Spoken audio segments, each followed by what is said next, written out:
তো ভিউয়ার্স, আজকে খাবার নিলাম হচ্ছে আপনার এখানে মিক্সচার আছে 3 কেজি, আর এই যে এখানে সরিষা, বাজরা, আখড়া এগুলো সব মিলে নিলাম হচ্ছে আপনার 1 কেজি। গম, এই গমটা আসলে সাদা, এই গমের মধ্যে কোয়ালিটি আছে, এটা একটা লাল আছে, লালটা কবুতর খুব ভালো খায়। হ্যাঁ, আর এগুলো যেগুলো আছে এগুলো সবগুলো খায়, মসুর, খেরাচি, আখড়া, বাজরা, সরিষা, চাল এগুলো খুব ভালো খায় কবুতর আমার। কিন্তু এই সাদা গমটা খুব কম খায়, আবার এই ভুট্টা ভাঙ্গাগুলো কম খায়। কিন্তু আসলে এখন চাচ্ছি যে সব কিছু খাওয়াবো, যেহেতু আমার কবুতর এখন বেশি হচ্ছে আস্তে আস্তে, তাই এগুলো খাওয়াতে হবে।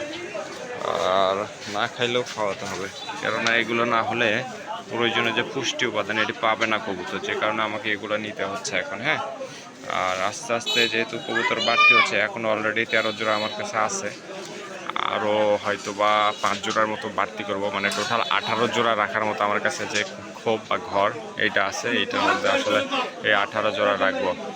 তারপরে আস্তে আস্তে হয়তো বা বাচ্চা বিক্রির উদ্দেশ্যে রেডি করব। ঠিক আছে, এই হচ্ছে মূল উদ্দেশ্য এখন পর্যন্ত। তো যাই হোক, সবাই ভালো থাকবেন, দেখা যাক কী অবস্থা, কী করা যায়। আল্লাহ হাফিজ।